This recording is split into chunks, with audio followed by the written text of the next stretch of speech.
Hi, my name is Anjani, and this video is about a relationship with your own energy. So I made a video yesterday talking about underworld initiators. So that was basically talking about people and situations in your life that trigger you or are a cause for you to notice your own shadow material. So, and the point of the video was that, if you don't have to engage with them, it's a choice that you don't have to engage with that. People who initiate your shadow material or bring it up. And also that, it doesn't make you less evolved if you choose not to engage. But what came up at the end of that video was a really good piece of information about your own energy and the health of your body. So if you are, if it is just a relationship with somebody that you're able to get away from, that's one thing. If it's a relationship with somebody that you're not quite finished with, you're not quite ready to get away from that person or the relationship, you can consider yourself still being in an underworld initiation. So there's times in our life when these sort of cycles are, I don't want to call it predetermined, but according to, I'll just show you a picture of an astrology chart that I just read. There's out here on the outer ring is the day or, the time, the current time. On the inside is your natal chart, so the moment you were born. And there's naturally built into this, so here this person's having a Pluto square Pluto. There's naturally going to be times where there is an invitation into the underworld. And not saying that just because the chart says you're going to go through that sort of initiation, I'm not saying that at all, but you can kind of get an idea when a cycle or a phase like that might be happening.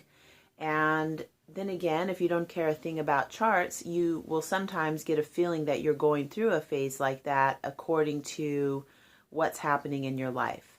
And in ancient times, we would have been sent into a school or a temple or some sort of initiatory realm to have these cycles happen.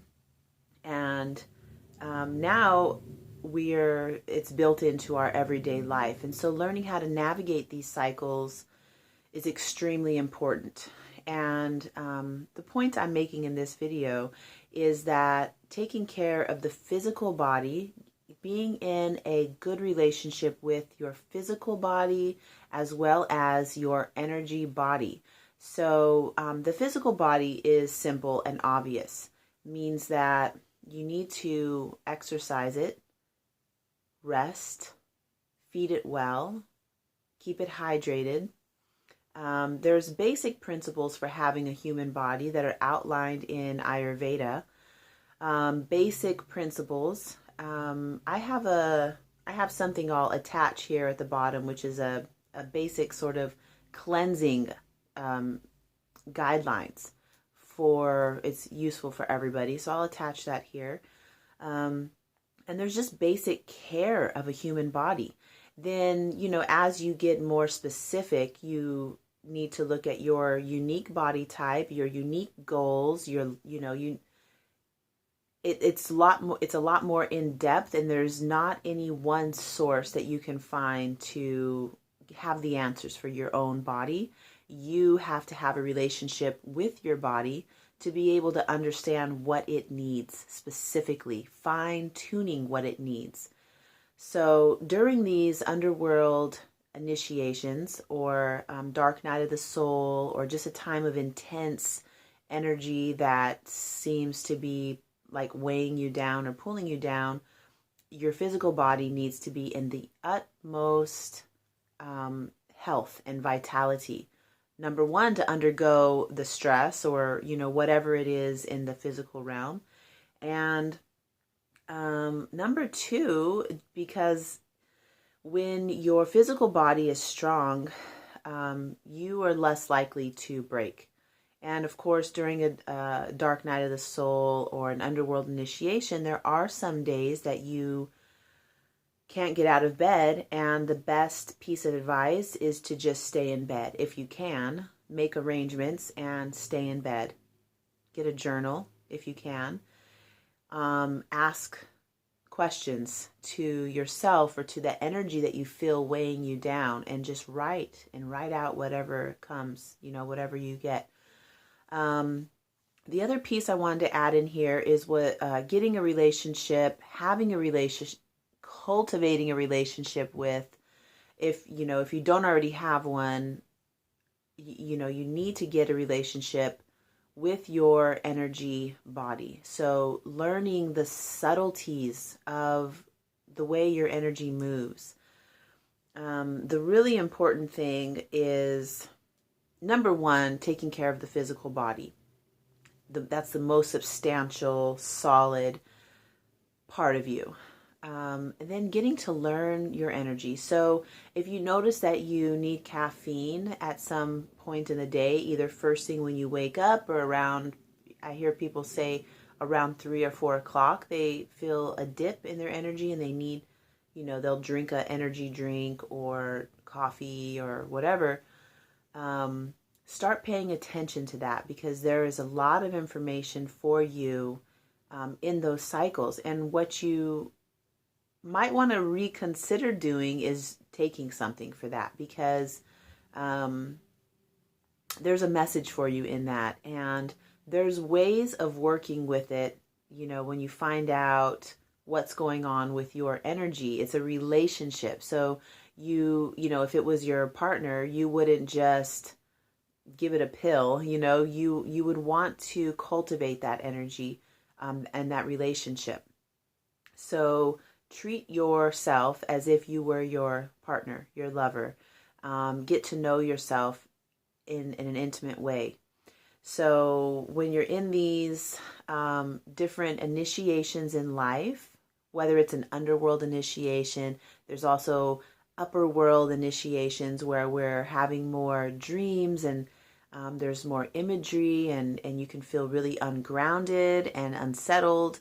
And it's a lot of fun, and there's different initiations. I'm focusing on the underworld just because of, we recently had that Scorpio full moon, and a lot of people that I've been working with have been experiencing these underworld initiations. So that's why I'm talking about underworld right now. And keep your physical body in the best health that you can. Give it what it needs, because when your vibration, when you're going into the underworld, usually it's to retrieve power. And there's shamanic journeys that you can do to facilitate this, so it's not so mysterious and dark. You can go in to the underworld consciously, retrieve power, go into the underworld, check it out. You can meet spirit guides, animal guides, so much magical, wonderful things to be discovered in an underworld initiation. And the physical body will be the container for this new energy. So we want to, rub oil on the body, get a massage. That's always really tonifying to the nervous system. And the other points that I mentioned about feeding it well, resting, and paying attention to it, listening to it, treating yourself as if you were your lover and your best friend, your partner, your child, whatever most inspires you to take care of yourself. Because ultimately the answer to many of my questions that I've had, the answer to most of them has been love and self in front of it, because we can only give as much love to others as we have been able to give to ourselves. And when we are really living from a place of loving ourselves, none of the other problems can really do anything to harm us. Not that they ever could anyway, but standing firm in your self-love and taking care of yourself pretty much covers everything. So thank you so much for watching. Please subscribe to my videos. I'm really inspired and have been enjoying doing work and sharing some of this stuff with you. So thanks again.